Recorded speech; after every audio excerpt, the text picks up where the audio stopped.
नमस्कार, वंदे मातरम प्यारे साथियों। हम कर रहे हैं रीट L1 और L2 एग्जाम की तैयारी बड़े ही शानदार और बड़े ही जानदार तरीके से प्रीवियस ईयर क्वेश्चनों के माध्यम से। जी हां प्यारे विद्यार्थियों, प्रीवियस ईयर क्वेश्चन वो चाहे 2011 में पूछे गए हो, 2012 में पूछे गए हो, 2015 में, 2017 में या फिर 2021 में या 2022 में, चाहे L1 के पेपर में पूछे गए हो, चाहे L2 के पेपर में पूछे गए हो, सभी हम ऑफिशियल आंसर की के साथ करवा रहे हैं आपको। इसके अलावा 10 मॉडल पेपर इसी चैनल पर आपको निःशुल्क करवाए जा रहे हैं। 4 मॉडल पेपर आपके हो चुके हैं। इसके अलावा नेशनल एजुकेशन पॉलिसी NCF यानी नेशनल करिकुलम फ्रेमवर्क और हम RTE यानी राइट टू एजुकेशन और हम बाल कल्याणकारी योजना भी हमें कंप्लीट कर चुके हैं आपके एग्जाम से पहले। तो प्ले लिस्ट बनी हुई है, जाकर देख लीजिए क्लासों को।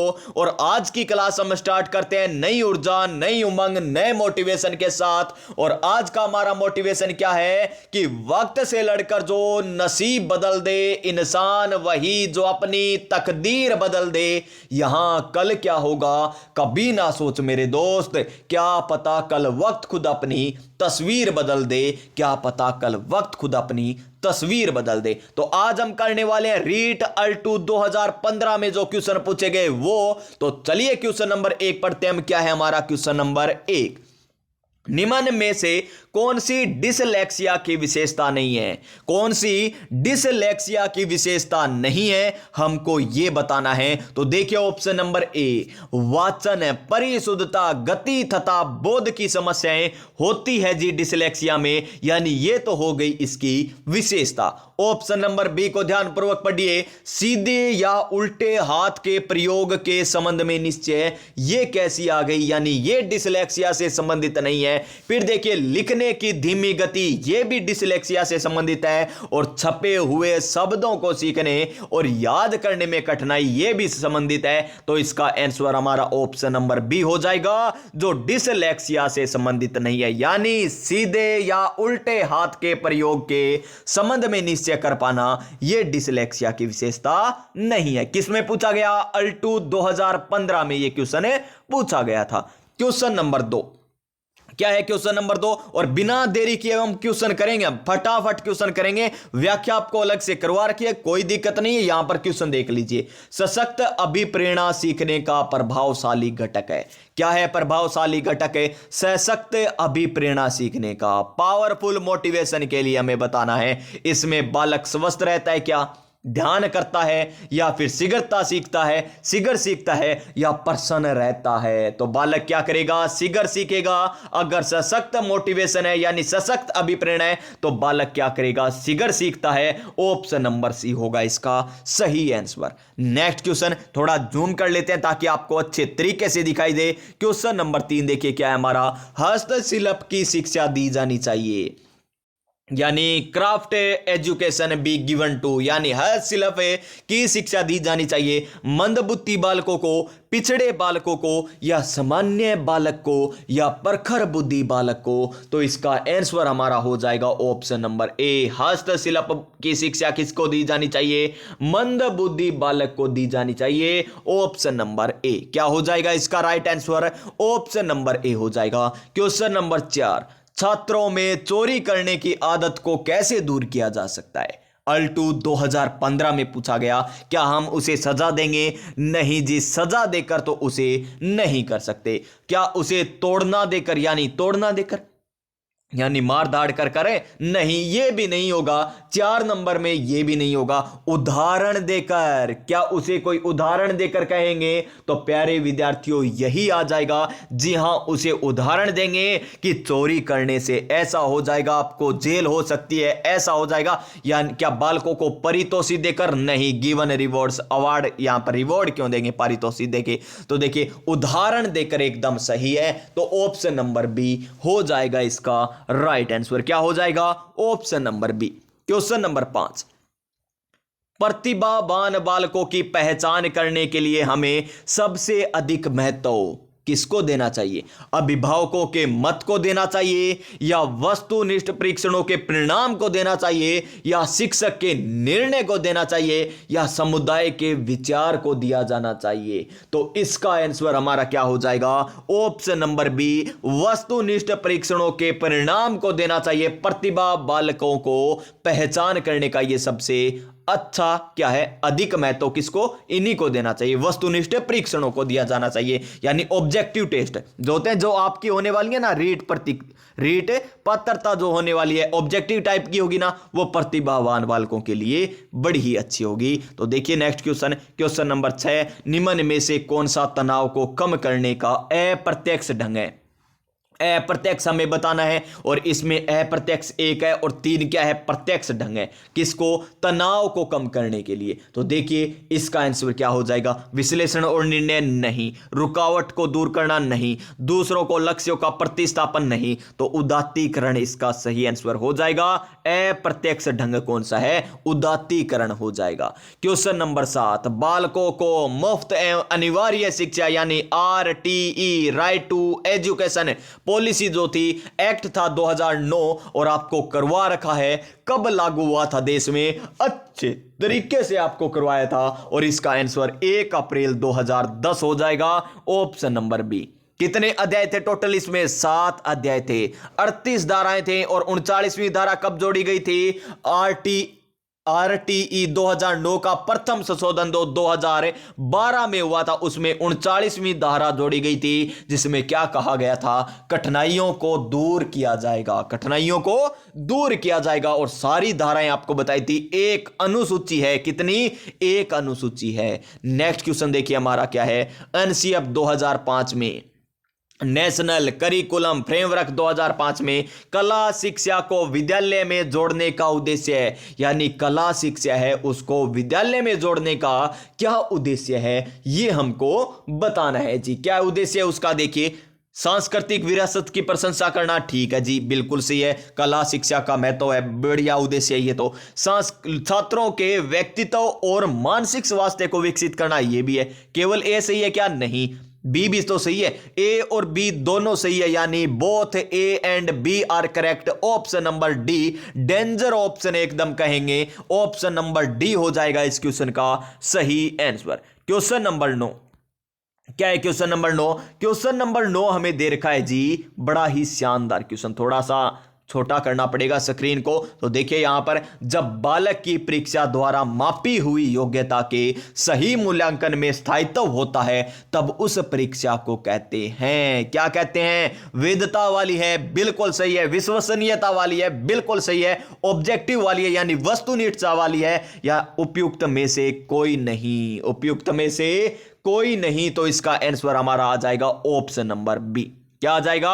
Option number B. जब बालक की परीक्षा द्वारा मापी हुई योग्यता के सही मूल्यांकन में क्या होता है? स्थायित्व होता है ना, तो उस परीक्षा को क्या कहते हैं? विश्वसनीयता कहते हैं। क्या कहते हैं? विश्वसनीयता कहते हैं। तो इस क्वेश्चन का right answer option number B हो जाएगा। क्वेश्चन नंबर 9 तो कर लिया हमने। 10 नंबर देखिए क्या है? क्वेश्चन नंबर 10, क्या में मापन की भूमिका, यानी इनमें एक मूल्यांकन है। कौन सा मूल्यांकन है जिसमें मापन की भूमिका सब सीखी हुई कुशलताओं में निष्पादन का एक संपूर्ण अवलोकन देती है? कौन सा देता है? वो देता है हमें योगात्मक मूल्यांकन। कौन सा देता है? योगात्मक मूल्यांकन देता है, यानी ऑप्शन नंबर बी होगा इसका सही आंसर। क्वेश्चन नंबर 11, अनुसंधान जो सामाजिक समस्या, क्या? अनुसंधान जो सामाजिक समस्या से संबंधित है, कलापों के सुधार हेतु संचालित किया जाता है, होता है, तथा विद्यालय की जनशक्ति के द्वारा विद्यालय में क्रिया कहलाता है। क्या कहलाता है? वो मौलिक अनुसंधान कहलाता है, क्रियात्मक अनुसंधान कहलाता है, सामाजिक अनुसंधान कहलाता है, या उपयुक्त में से कोई नहीं? तो वो कहलाता है एक्शन रिसर्च, यानी क्रियात्मक अनुसंधान। Option number B right answer. Question number 12 क्या है? क्वेश्चन नंबर 12 और क्वेश्चन नंबर 12 क्या है हमारा? कि निम्नलिखित में से उपलब्धि परीक्षण के निर्माण हेतु सम्मिलित पदों में से कौन सा पद नहीं है? कौन सा पद नहीं है, ये हमें बताना है। परीक्षण योजना बनाना, ठीक है जी, ये तो पद है, पहला ही हो गया यहां पर टेस्ट प्लान वाला। तो परीक्षा के प्रारंभिक रूप की रचना करना है जी।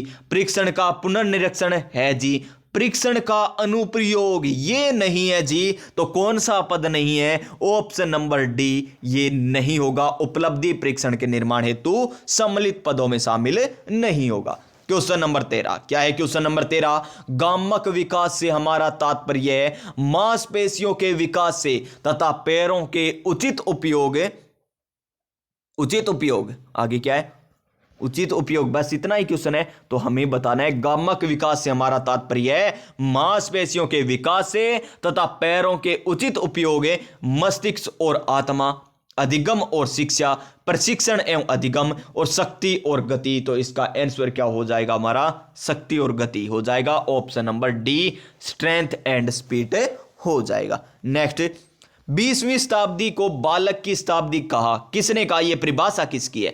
20वीं शताब्दी बालक की शताब्दी कहा था, किसने कहा था? मुर्रे ने या एडलर ने या क्रो एंड क्रो ने या जेबी वाटसन ने? तो ये किसने कहा था? क्रो एंड क्रो ने कहा था। ऑप्शन नंबर सी क्या आ जाएगा?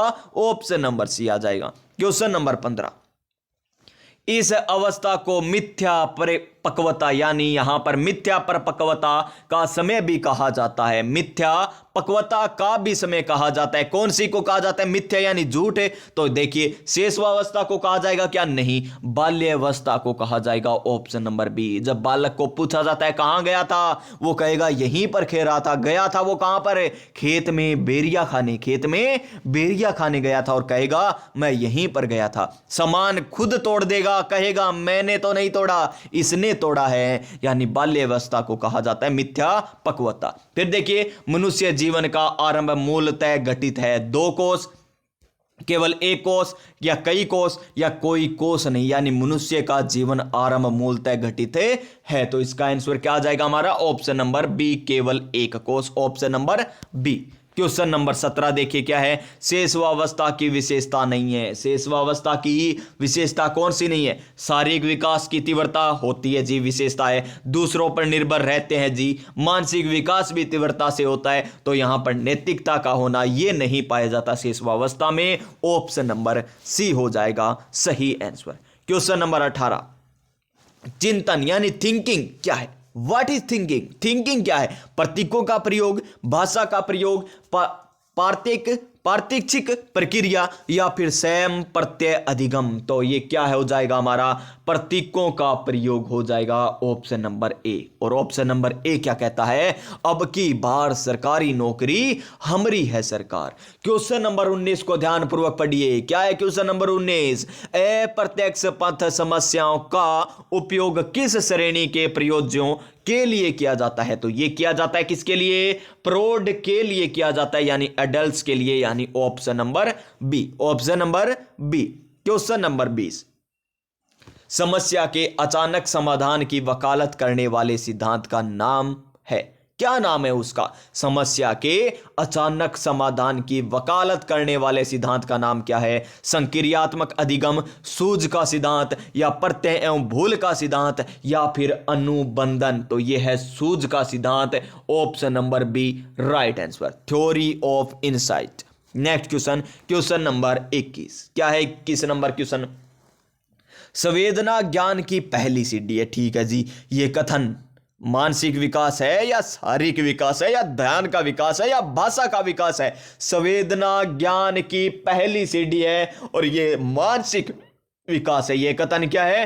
मानसिक विकास है, यानी option number A. Option number A. निम्न में से कौन सही सीखने का उत्तर स्तर है? यानी सही सीखने का स्तर बताना है। तथ्य तथ्य तथ्य तथ्य, अब तक तो बिल्कुल सही है। फिर देखिए, ज्ञान, सूचना, सूचना, बोध। तो क्या आएगा यहां पर आ जाएगा सूचना। तो सूचना, ये 2 ऑप्शन है, कट गए। पहले तथ्य है, फिर सूचना, फिर देखिए बोध या ज्ञान। तो फिर आएगा ज्ञान, फिर ज्ञान प्राप्त करना, फिर बोध, और फिर ज्ञान। ऑप्शन नंबर सी आ जाएगा यहां पर सही आंसर। क्वेश्चन नंबर 23, परिपक्वता इत्यादि से व्यवहार में उत्पन्न परिवर्तन को भी अधिगम कहा है। किस? नहीं, हां, अनिश्चित या कभी कभी, यानी परिपक्वता इत्यादि से व्यवहार में उत्पन्न परिवर्तन को भी अधिगम कहा जाता है। क्या ये बात सही है, क्या नहीं है, ये हमें बताना है। तो ये बात तो बिल्कुल भी नहीं है। परिपक्वता इत्यादि से व्यवहार में उत्पन्न परिवर्तन को भी अधिगम कहा जाता है, नहीं,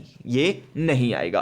कैटल कितने दिए थे कैटल ने, यहां पर देखिए कैटल द्वारा विश्लेषित किए गए व्यक्तित्वशील गुणों की संख्या कितनी है, कितनी है मेरे प्यारे विद्यार्थियों, आसान सा क्वेश्चन है ये, तो ये हो जाएगी 16, ऑप्शन नंबर सी। 2015 में पूछा गया ये क्वेश्चन है। और फिर देखिए मुर्रे ने एक परीक्षण की रचना करके इतिहास रच दिया, वह मुर्रे के द्वारा ऐसा कौन सा परीक्षण किया गया था जिससे इतिहास रचा गया था, तो वो हो जाएगा विषय आत्मबोधन परीक्षण, option number C. Option number C होगा इसका सही आंसर। क्वेश्चन नंबर 26 क्या है, क्वेश्चन नंबर 26 हमारा, व्यवहारिक बुद्धि को कहा जाता है। व्यवहारिक बुद्धि को क्या कहेंगे, तो व्यवहारिक बुद्धि को क्या कहा जाएगा, मूर्त बुद्धि कहा जाएगा ना, तो मूर्त बुद्धि, ऑप्शन नंबर ए। क्या कहा जाएगा, व्यवहारिक बुद्धि को मूर्त बुद्धि कहा जाता है। क्वेश्चन नंबर 27, बुद्धि के त्रिआयामी सिद्धांत के अनुसार बुद्धि के कारकों की संख्या है कितने, 90, 110, 135 या फिर 120, तो कितनी 120 हो जाएगी श्रीमान, option number D. Question number next 28 number question क्या है, परिवेश की वस्तु जिसे प्राणी प्राप्त करने का प्रयास करता है कही जाती है प्रबलन, प्रेरक, उद्दीपक या प्रलोभन। तो क्या कही जाती है परिवेश की वस्तु जिसे प्राणी प्राप्त करना चाहता है, तो वो कही जाती है प्रेरक, यानी motive, option number B. Option number B. और व्यक्तिगत भेद में हम पाते हैं, क्या पाते हैं, विचलनशीलता, प्रतिमानता या दोनों ए और बी। तो इसका आंसर दोनों A and B, option number C. Option number क्या आ जाएगा, सी आ जाएगा राइट आंसर।